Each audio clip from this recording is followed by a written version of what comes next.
All right, students.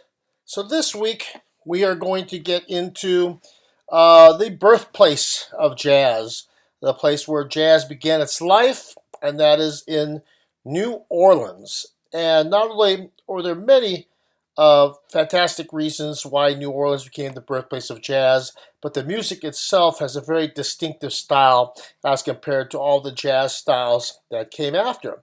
So this PowerPoint presentation is meant to give you a good foundation in the rest of the week to follow all the readings and assignments. So, New Orleans jazz. Why? Why New Orleans? Of all the places in the United States, why did jazz begin in New Orleans?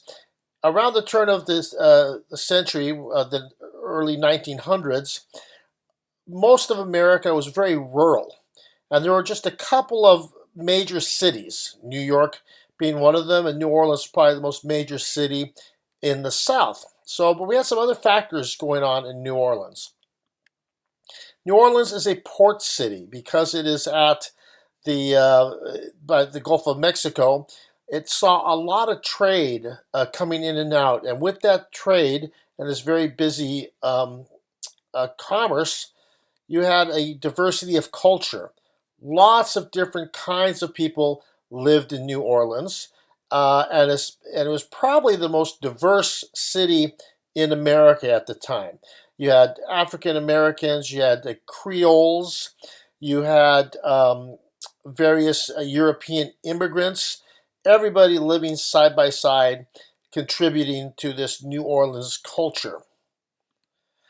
New Orleans, way back in the day until now, has always been a party city. If you've never been to New Orleans, those people never stop partying. So back in the day, being a major port city where there was always different people coming in and out, lot of thriving businesses, there was people like to party out there. There were clubs, there were restaurants, and when you have a party city, you have a place that wants live music. So if you were a musician in New Orleans, you definitely had a full-time job. There was always some place to play because there's always some kind of party going on.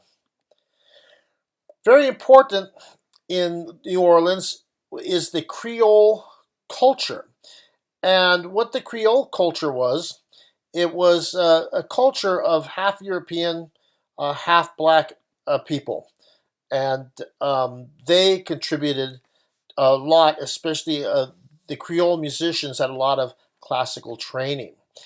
Now, also, you will hear about the popularity of the brass band. At the turn of the century, all across America, brass bands were pretty popular. They were kind of like each little town's entertainment. They would go and perform concerts in the park. People come out there and listen to them. So at the turn of the century, the brass band was very popular. And of course, in New Orleans, it was also very popular. So the instruments that gave birth to jazz come straight out of the brass band. Storyville is something we'll hear about for the next couple of weeks as the beginnings of jazz. Storyville was a section of New Orleans that was particularly redistricted as the red light district. It was the district of prostitution. And what had happened in New Orleans is prostitution was rampant, of course, in a city that sees lots of different people coming in and out, thriving businesses, a port city, people coming from all over the place doing business in Storyville. So not Storyville, in New Orleans. So what happens is you have a lot of gambling houses show up, a lot of saloons, and a lot of bordellos everywhere. So finally, the councilman of New Orleans said, you know what, we cannot stop prostitution, so let's at least district it. Let's make a big block of the New Orleans French Quarter. It was like a 6-block district, 6-square block district, and they said this is where it'll be legal, and we will take out it from all the other areas of New Orleans, all the family areas. Well, what happened is once Storyville got set up, it made New Orleans a major destination point for people all over that wanted to come to New Orleans. Now, New Orleans jazz is the first jazz style Remember, ragtime is not a jazz style. Blues is not a jazz style. Those are their own separate kinds of musical genres. But New Orleans jazz took all these different things and mixed it up all together. So New Orleans jazz is the first kind of jazz, and it has a very unique sound. What we get on it is, first of all, it is based on the marching and brass band, and it's all about collective improvisation. All of the instruments are improvising together all at the same time, and they kind of have to make it work so it's not a chaotic mess. It is a polyphonic texture, which is a musical academic term that is saying more than one musical line is occurring at the same time. So in a brass band, you might hear the trumpets playing the melody. You might hear the upper woodwinds, the flutes and clarinets, playing a separate higher melody, and you'd hear the lower instruments like the trombones playing some kind of low, slower moving melody, but they all kind of fit with each other. Now, New Orleans jazz is also known as Dixieland jazz or traditional jazz. You know, those terms are kind of used interchangeably. Um, and usually before 1940, any jazz before 1940 is referred to as traditional jazz. But again, these are all semantics. I personally like New Orleans jazz because this is where the music came from. Now, the original idea of the New Orleans brass band had about 12 to 15 guys in the band. A couple of trumpets, a couple of trombones, a couple of saxophones, a couple of clarinets, a few drummers. But eventually, the traditional setup is six musicians. And with these six musicians, you can kind of get what you get with the marching band. So these are the traditional six musicians in a New Orleans jazz band. We'll start with the rhythm section. The rhythm section, we have the drums. The drums come out of the marching band, and the drums provide the time and rhythmic drive. Now, in the marching band, you always had one guy playing the bass drum, one guy playing the snare drum, and one guy playing the cymbals. Well, if you're going out on a gig, you don't want to hire three drummers. You only want to hire one drummer. So eventually, the drum set was designed so one musician could play what would normally take three drummers to do. The rhythm section also contains the tuba.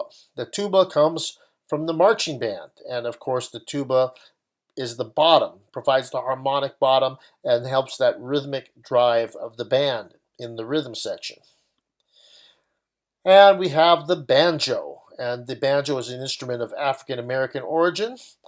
It provides the chords and the rhythm, and the early jazz groups liked the guitar more than the banjo because it was louder and it had a more percussive sound.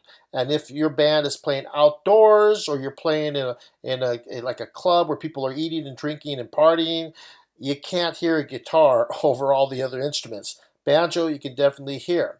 Also, a lot of the early jazz bands did not have a piano because if the band was going to play anywhere, like, you know, one day you're going to play out at the park, the next day you're going to play in somebody's backyard, the next day you're going to play on the second story of some dance hall, you couldn't cart a piano around everywhere. So since you couldn't cart the piano around everywhere, those early jazz bands kind of stuck to a more mobile kind of setup, and the banjo was perfect for that. So those are the three instruments in the traditional early New Orleans bands. The front line, you have your trumpet player, and he was the lead instrument. The trumpet played the melody, and all the other players kind of played around him. And in New Orleans, the New Orleans trumpet players were the stars. They were kind of like the kings of the band, and you can think of them as they were the lead guitar players of rock and roll bands when this music first started. Then in the front line, you had a clarinet.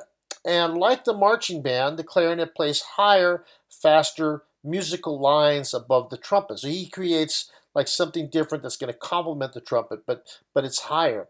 And so again, his role, those early New Orleans musicians, even though they made everything up off the top of their head, they knew that the clarinet had to sound a certain way. And a lot of those early clarinetists and woodwind players, which involved a lot of technique, were Creole musicians. And these Creole musicians had this technical training. And finally, in the front line, you had the trombone. And the trombone, just like the marching band, played a lower counter melody below the trumpet. So something different, but it still fit with everybody else. And the particular style that the trombone is played in New Orleans was called tailgate style, where they use these sliding sounds. It's a very unique style to New Orleans jazz. So anyway, um, you're going to hear a lot of great New Orleans jazz this week. Hope you enjoy it, and we'll see you next week.